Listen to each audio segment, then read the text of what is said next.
আর যখন নাকি তার ভিতরে আত্মশুদ্ধি আসবে তখনই সেই আল্লাহর বান্দা বান্দি চিন্তা করবে, আহারে ওই দিন রাত অপেক্ষা আমার জন্য, যেদিন আমাকে 3টা সাদা কাপড় দিয়া পেঁচ দেবে, যেদিন আমার মাথার ভিতরে মাজার মধ্যে পায়ের মধ্যে বান্ধিয়া প্যাকেট কইরা ফাইলা। কোথায় যাইবে আমার টাকার গরম, কোথায় যাইবে আমার সম্পদের গরম, কোথায় যাইবে আমার পীরগিরি, কোথায় যাইবে আমার মুক্তিগিরি, কোথায় যাইবে আমার বংশের পরিচয়, কোথায় যাইবে আমার দলের পরিচয়, কোথায় যাইবে আমার মাতুব্বাড়ি, কোথায় যাইবে সরদারি, সব মুহূর্তে শেষ হয়ে যাবে। এই আল্লাহর বান্দারা, পর্দার মা বোনেরা, কবর তো যাওয়াই লাগবে, মরণ তো মরাই লাগবে, কিন্তু একটু মাঝে মাঝে নিরিবিলি চিন্তা করো যে তোমার ইমানের অবস্থানটা কি, ইমানের ভিতরে ভেজাল না নির্ভেজাল। যদি ইমানের ভিতরে ভেজাল থাকে, ইমানকে নির্ভেজাল চেষ্টা করো, আর ইমানকে নির্ভেজাল করার জন্যে বেশি বেশি কালিমার জিকির করো।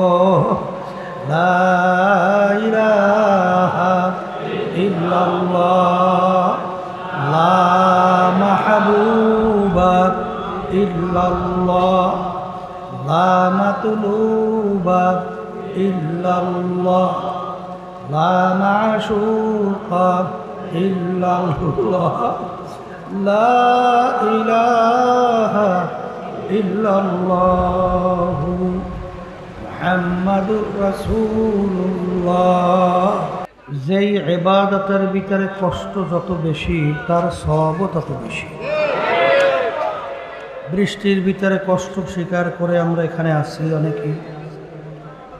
হাদিসের মধ্যে আসছে, মুমিন বান্দা বান্দি কাটার গুঁতাও যদি লাগে, এ ওসিলায় তাদের গুনাহ মাফ হয়ে যায়। আমরা মানুষ দুনিয়াতে ছিলাম না, আল্লাহ পাঠাইছেন। এখন আসি, একটা সময় থাকবো না। এক কথায় যাদের রূহ আছে তাদের একদিন না একদিন মৌতের শরাব পান করতে হবে। মরার পরে কি হবে?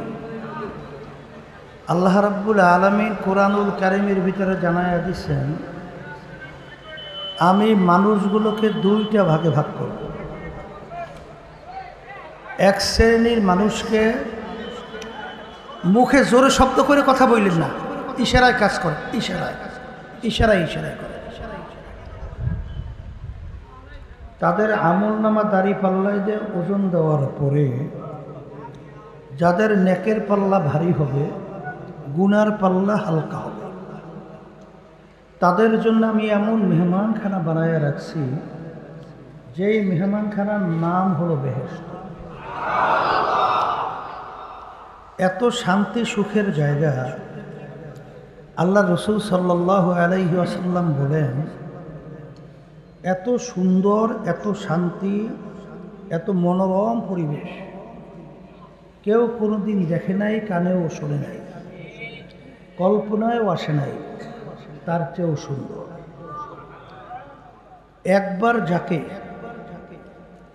এই শান্তির জায়গা বেহেশতে ঢুকানো হবে, তাকে আর কোনো দিন বের করা হবে না।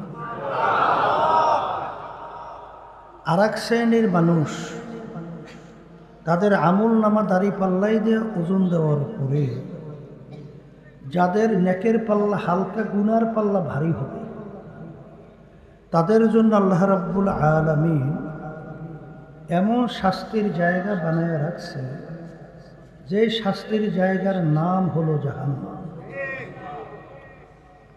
যেই জাহান্নাম এত ভয়াবহ হবে, আল্লাহ রসুল সাল্লাল্লাহু আলাইহি ওয়াসাল্লাম বলছেন, এত ভয়াবহ কঠিন কষ্টের জায়গা কেউ কোনো দিন দেখে নাই, কানেও শোনে নাই, কল্পনায়ও আসে নাই, তার চেয়েও কষ্ট, তার চেয়েও ভয়াবহ। এখন আমরা বাড়িঘর সবাই কাজকর্ম রাইখা এই মাহফিলে আসার মূল উদ্দেশ্য লক্ষ্য কি? চিরস্থায়ী শান্তির জায়গা বেহেশতে যাব আর জাহান্নাম থেকে মুক্তি পাব। কথা ঠিক না? এখন বেহেশতে যাওয়ার জন্য দুইটা কাজ করতে হবে। একটা হলো ঈমান আনতে হবে নির্ভেজাল। বলেন, ঈমান আনতে হবে। আর একটা কাজ হলো নেক আমল করতে হবে। নেক আমল মানে ভালো কাজ। কি কাজ? এখন ঈমান কাকে বলে? ঈমান একটা আরবি শব্দ, বাংলা অর্থ হলো বিশ্বাস। এই বিশ্বাস আবার তিন জিনিসের সমন্বয়। মুখে স্বীকার করা, হুবাহু ওইটা অন্তরে বিশ্বাস করা, কাজে পরিণত করে দেখানো। আমরা ঈমান আনার সময় সবাই পড়ছি খায়রিহি ওয়া শাররিহি মিনাল্লাহি তাআলা ওয়াল বা'সি বা'দাল মাউত। আমরা ঈমান আনার সময় পড়ছিলাম ভালো মন্দ ক্ষমতা কার? এই নামাজ রোজা মারুই না বাসুই না, এক কথায় যাহা কিছু করি কার জন্য? ভালো মন্দের মালিক আল্লাহ, মারুই না বাসুই না মালিক আল্লাহ। আমরা যাহা কিছু করব আল্লাহর রেজামন্দির জন্যই করব, তার হুকুম অনুযায়ী করব, আল্লাহর হাবিবের নবীর তরিকা রাস্তা অনুযায়ী চলব। কথা ঠিক না? এই হলো ঈমান। আর নেক আমল কাকে বলে? ভালো কাজ। আল্লাহ রাব্বুল আলামিন প্রত্যেক নামাজের মধ্যে আমাদেরকে শিক্ষা দেয়, ইহদিনাস সিরাতাল মুস্তাকিম। হে আল্লাহ, আপনি আমাকে সিরাতাল মুস্তাকিমে চালান। সিরাতাল মুস্তাকিম কোনটা? সিরাতাল্লাযীনা আন'আমতা আলাইহিম। যেই পথে চলার পরে আপনার পক্ষ থেকে যাদের উপরে নেয়ামত বর্ষিত হয়েছে, এক কথায় আপনি যাদের উপরে খুশি হয়ে গেছে, এদের পথে আমাদেরকে চালান। এখানে কিন্তু আল্লাহ রাব্বুল আলামিন বলেন নাই মালিক আপনি আমাকে কোরআন এবং হাদিসের রাস্তায় চালান। এটা কিন্তু শিক্ষা দেয় না। শিক্ষা দিয়েছে যাদের উপরে আপনার নেয়ামত বর্ষিত হয়েছে, আপনি যাদের উপরে খুশি হয়েছে তাদের পথে চালান। এখন এরা কারা? আল্লাহ রাব্বুল আলামিন অন্য আয়াতে তাদের পরিচয় দিছে, মিনান নাবিয়িনা ওয়াস সিদ্দিকিনা ওয়াস শুহাদাই ওয়াস সালিহিন ওয়া হাসুনা উলাইকা রফিকা। মুখস্থ রাখেন। বলেন নবী রাসূলদের পথ, বলেন সিদ্দিকিনদের পথ, বলেন শুহাদায়ে কিরামদের পথ। তাদের ধারাবাহিকতা কিয়ামত পর্যন্ত নেককার পরহেজগার আল্লাহ ওয়ালাদের পথ হলো এই নেক আমলের পথ। মানে এদের উপর আল্লাহ রাজি খুশি হয়েছে। কথা ঠিক? এখন আসেন, কথা বেশি লম্বা না, সংক্ষেপ। আল্লাহ রাসূল সাল্লাল্লাহু আলাইহি ওয়াসাল্লাম কাফেররা তার উপাধি দিছিল আল আমিন। কি দিছিল? অর্থ কি? সত্যবাদী বিশ্বাসী।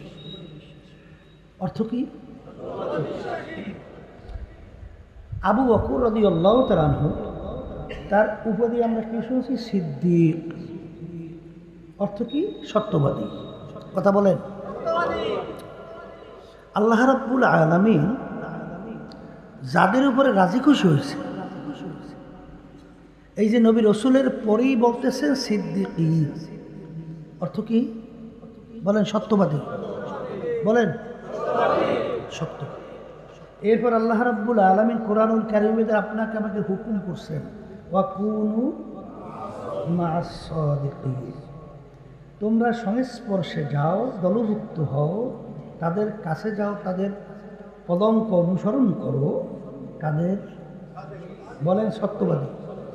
বলেন বলেন বলেন। তাহলে বুঝা গেল আল্লাহর হাবিবের উপাধি পাইলেন সত্যবাদী, সাহাবায়ে কেরামদের উপাধি পাইলেন সত্যবাদী। এরপর আল্লাহ রাব্বুল আলামিন রাজি খুশি হয়েছেন কাদের উপরে? সত্যবাদী। আল্লাহ সম্পর্ক রাখতে বলছেন কাদের সঙ্গে? সত্যবাদীর সঙ্গে। বর্তমানে বাংলাদেশে একদল বা বিভিন্ন দল বেরিয়েছে, নাম দেশে ইসলাম, আর পা হইতে মাথা পর্যন্ত সব মিথ্যা মিথ্যা বলে। কি বলে? মুনাফিকের তিনটা পরিচয়। কয়টা? এর ভিতরে একটা হলো ইযা হাদ্দাসা কাযাবা, যারা কথা বলে কথার ভিতরে মিথ্যা বলে। এই যে মুনাফিকের কথা শোনেন, আল্লাহ রাসূল বলতেছেন এই তিনটা যার ভিতরে চিহ্ন থাকবে, আলামত থাকবে, এরা হলো মুনাফিক। এর ভিতরে একটা হলো মিথ্যাবাদী। কথা বলে না? কথা ঠিক? আচ্ছা, আল্লাহ রাব্বুল আলামিন হুকুম করছেন সাদিকিন সত্যবাদীদের সঙ্গে স্পর্শে তাদের দলভুক্ত হইয়া চলে। তাই যারা মিথ্যা বলে তারা আল্লাহর হাবিবের দলভুক্ত না, তারা সিদ্দিকিনদের দলভুক্ত না। আল্লাহ এদের কাছে এদের সংস্পর্শে যাইতে নিষেধ করছেন। আল কিযবু ইউহলিক, হাদিসের মধ্যে আসছে, আল্লাহ রাসূল সাল্লাল্লাহু আলাইহি ওয়াসাল্লাম বলেন মিথ্যাবাদী ধ্বংসপ্রাপ্ত। এই জন্য আমাদের পথ চলতে হলে, পা বাড়াতে হলে, নেক কাজ করতে হলে, নেক আমল বাড়াতে হলে মিথ্যাবাদীদের আমল কোনোদিন নেক হতে পারে না। নবী রাসূলদের ইতিহাস পড়ে, সাহাবায়ে কেরামদের ইতিহাস পড়ে, সিদ্দিকীনদের ইতিহাস পড়ে, জীবনে তাদের থেকে একটা মিথ্যা প্রকাশিত হয়েছে এরকম ইতিহাস আছে? এই হাদিস শোনেন না, হাদিস রওয়ায়াত করে, হাদিস রওয়ায়াত করে, শুনছেন? আচ্ছা বলেন তো, হাদিস রওয়ায়াতের মধ্যে কতগুলো যে শর্ত আছে কার হাদিস গ্রহণ করা যাবে, কার হাদিস গ্রহণ করা যাবে, এর ভিতরে একটা হলো আদালত, ইনসাফ। কথা বলে না? এই যার থেকে জীবনে একবার মিথ্যা কথা প্রমাণিত হয়েছে, প্রকাশিত হয়েছে, তার থেকে হাদিস গ্রহণ করা জায়েজ আছে? তার থেকে হাদিস গ্রহণ করা জায়েজ নাই?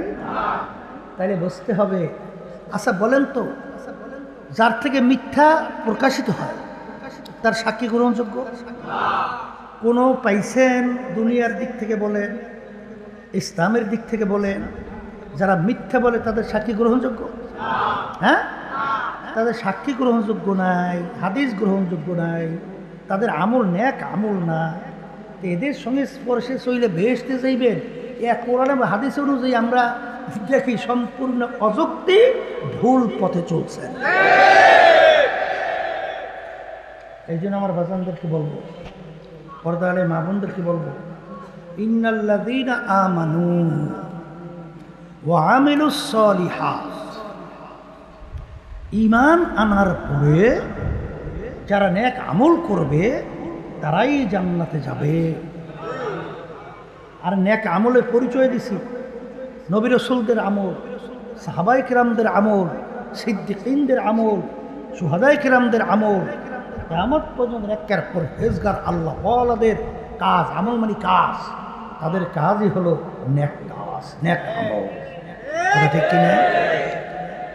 এখন শোনেন, যারা নাকি আসলে বেহেশতের রাস্তায় চলতে চায়, অন্ধকারের ভিতরে পথ হারাইয়া ফেলার ভয় থাকে, তখন তাদের দায়িত্ব কর্তব্য কি? দায়িত্ব কর্তব্য হলো আকল দান করছেন আল্লাহ রাব্বুল আলামিন, নিয়ন্ত্রণ শক্তি। এই আকল দিয়া, এই জ্ঞান দিয়া ভালো মন্দ বিবেচনা করার শক্তি প্রয়োগ করতে হবে। ঠিক কিনা? এরপরে আপনার আমার সাধ্য শক্তি অনুযায়ী যখন আমরা সহি পথ তালাশ করব, যদি আমরা সামনে ধূম্র জাল দেখি, অন্ধকার দেখি, তখনই আল্লাহর কাছে দোয়া করতে হবে, মালিক আপনি আমাকে সিরাতাল মুস্তাকিমে চালান। তখন আল্লাহ রাব্বুল আলামিন বলেন, ওয়াল্লাযীনা জাহাদু ফীনা লানাহদিয়ান্নাহুম সুবুলানা ওয়া ইন্নাল্লাহা লামাআল মুহসিনিন। হে আমার বান্দা বান্দি, তোমাদের ভয় নাই, তোমাদের চিন্তাও নাই।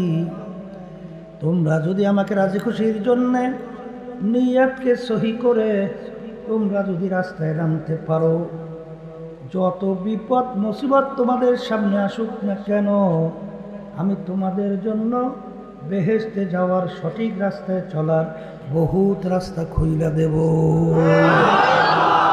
কে খুলবে? কে খুলবে? কিন্তু শর্ত হলো মোমেনের চরিত্র লাগবে। আর মোমেন বলা হয় ইখলাস। উল ইন্না সলাতি ওয়া নুসুকি ওয়া মাহইয়ায়া ওয়া মামাতি লিল্লাহি রাব্বিল আলামিন। যাদের ভিতরে এই গুণ থাকবে তারাই হলো মোমেন। কথা ঠিক কি না? মোমেনের চরিত্র অর্জন করে রাস্তায় চলে, কিন্তু লেফা বাদুরুস্ত, খুব জামা ওলাম্বা, টুপিও আছে, দাড়িও আছে, কিন্তু ভিতরটা দুনিয়ার মহব্বতে হইয়া হুব্বুদ দুনিয়া রাসু কুল্লি খতিয়াতি। আল্লাহ রাসূল সাল্লাল্লাহু আলাইহি ওয়াসাল্লাম বলেন যে দুনিয়ার মোহটা সমস্ত গুনার মোহ। ইব্রাহিম আলাইহিস সালাতু ওয়াস সালাম, ইব্রাহিম বিন আদহাম রহমাতুল্লাহি আলাইহি বলকের বাদশা ছিল না? কিসের বাদশা? শোনেন নাই? বলকের বাদশা ইব্রাহিম বিন আদহাম রহমাতুল্লাহি আলাইহি, নাম শুনছে? তিনি বাদশাহী ছাড়ছিলেন কাকে পাওয়ার জন্য? বলেন আল্লাহকে পাওয়ার। বাদশাহী ছাড়ছিলেন কাকে পাওয়ার জন্য? সাহাবায়ে কেরামরা ঘর বাড়ি আত্মীয় স্বজন ছাইরা মক্কা শরীফ থেকে হিজরত করে মদিনায় যায় কাকে পাওয়ার জন্য?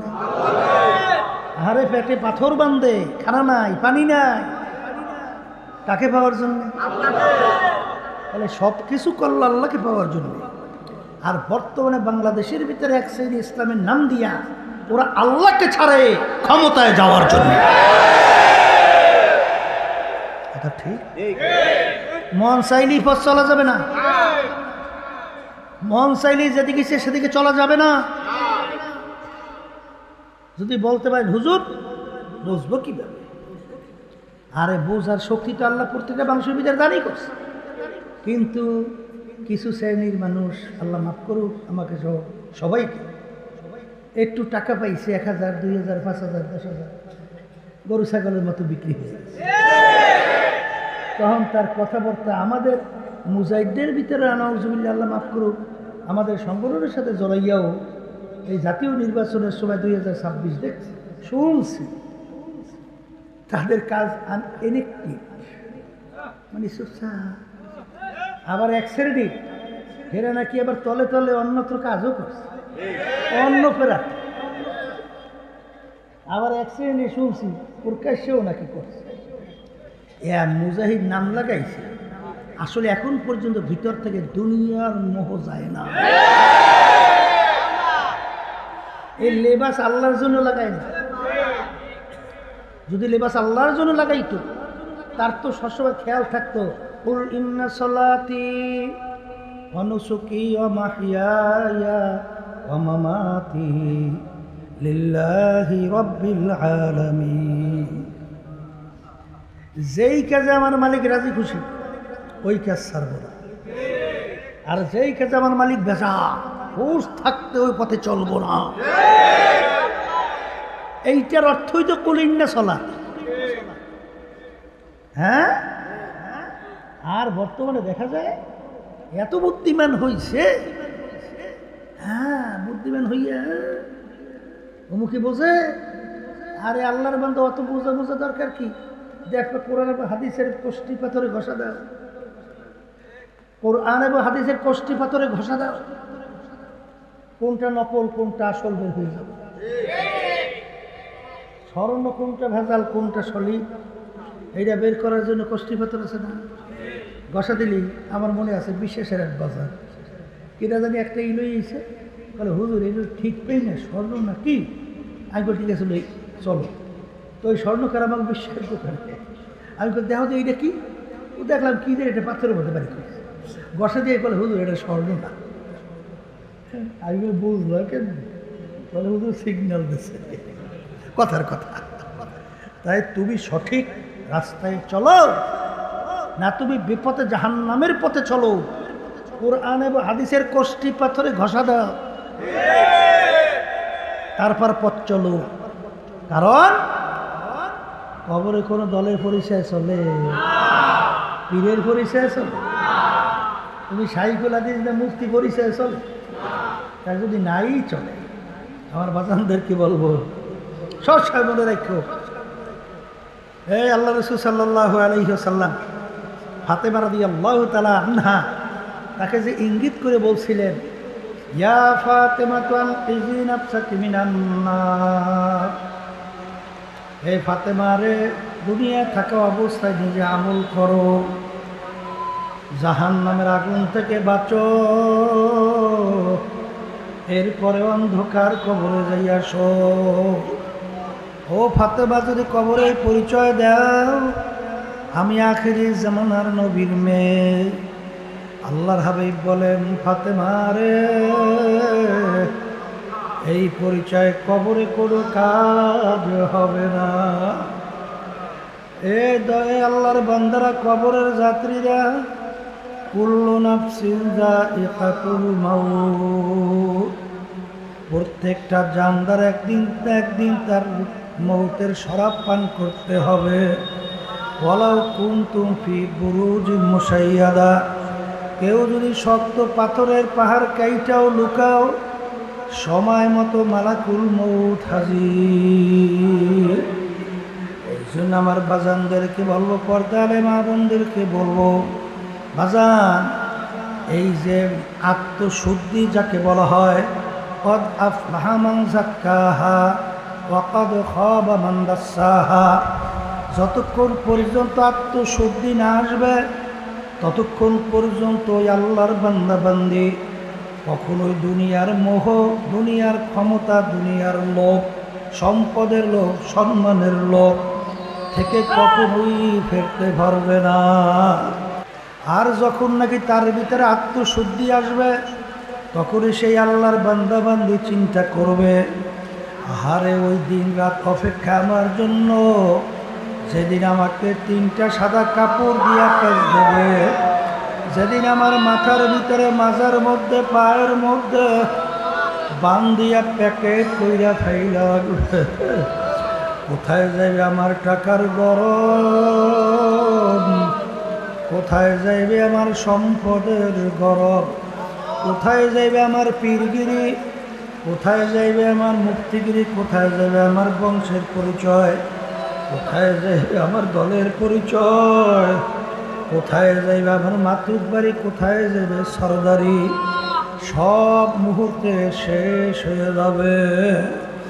এই আল্লাহর বান্দারা, পর্দালে মা বোনেরা, কবর তো যাওয়াই লাগবে, মরণ তো মরাই লাগবে, কিন্তু একটু মাঝে মাঝে নিরিবিলি চিন্তা করো যে তোমার ইমানের অবস্থানটা কি, ইমানের ভিতরে ভেজাল না নির্ভেজাল।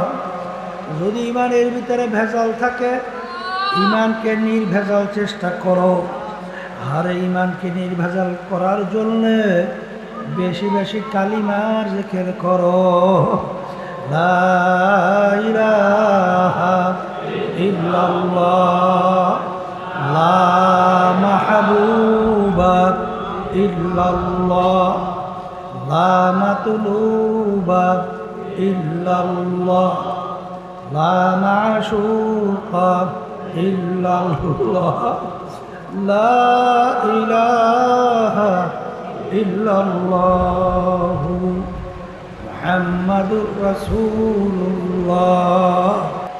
লা বইলা মাথা ডান দিকে ঘুরাও, লার তরবারি দিয়ে গায়রুল্লাহকে কাইটা ফালাও, লা বলো কলব থেকে গায়রুল্লাহকে ফালাও, এরপরে ইল্লাল্লাহ, আল্লাহ বাদে কেহ মাবুদ নাই, हर तमन्ना दिल से रुखसत हो गई, अब तो आजा, अब तो खिलवत आ गई। এরকম লার তরবারি নিয়া চলতে চলতে এক পর্যায়ে যখন কলব খালি হবে তখনই আল্লাহর বান্দা বলে, মালিক তুমি দয়া মায়া করে একটু আমার কলবের দিকে তাকাও। আমার কলবের ভিতরে এখন পীরের গরম নাই, আমার মুক্তির গরম নাই, মুহাদ্দিসের গরম নাই, টাকা পয়সার কোনো মোহ নাই, আমার সম্মানের মোহ নাই, আমার বংশের মোহ নাই, আমার শিক্ষার মোহ নাই। লা লা লা আল্লাহ বাদে কেহ মাবুদ নাই। সে তদবীরে মুসলমান কে মানে খুদরা নবীদান। আল্লাহ বাপ আল্লাহ আল্লাহ সৃষ্টি রহমাতুল্লাহি আলাইহি বলেন যে মালিক আমার অবস্থা এখন বেহাল অবস্থা, এখন তুমি একটু আমার দিকে তাকাইয়া দেখো।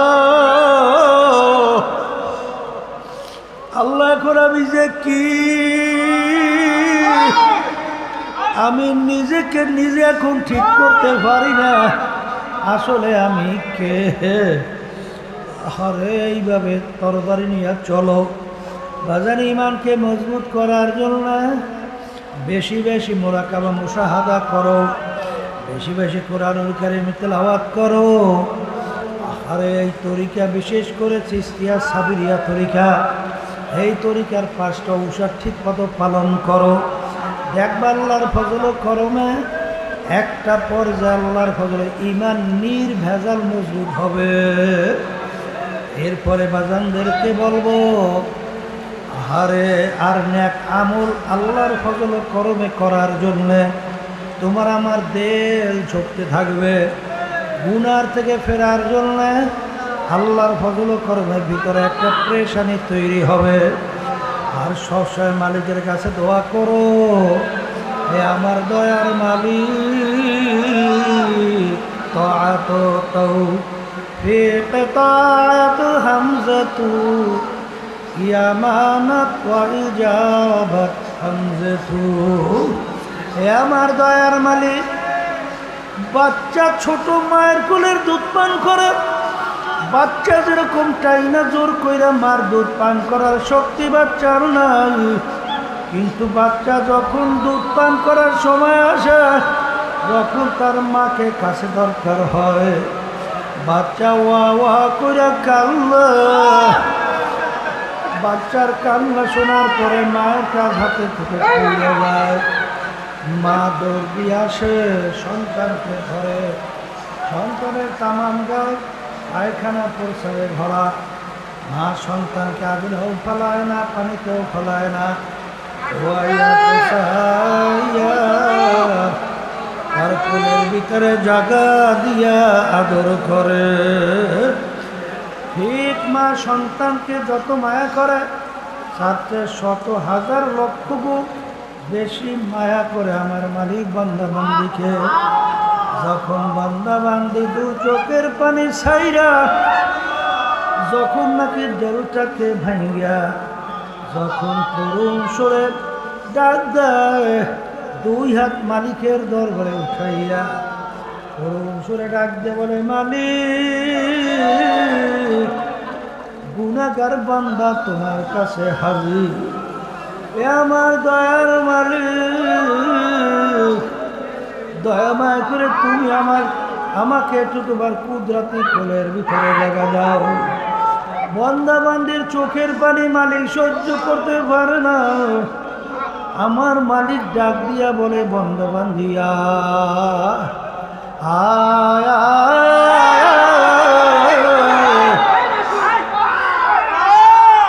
ওকে আমি ফালাবো না, জাহান্নামেও দেব না, শয়তানের হাতেও সুপর্দ করবো না।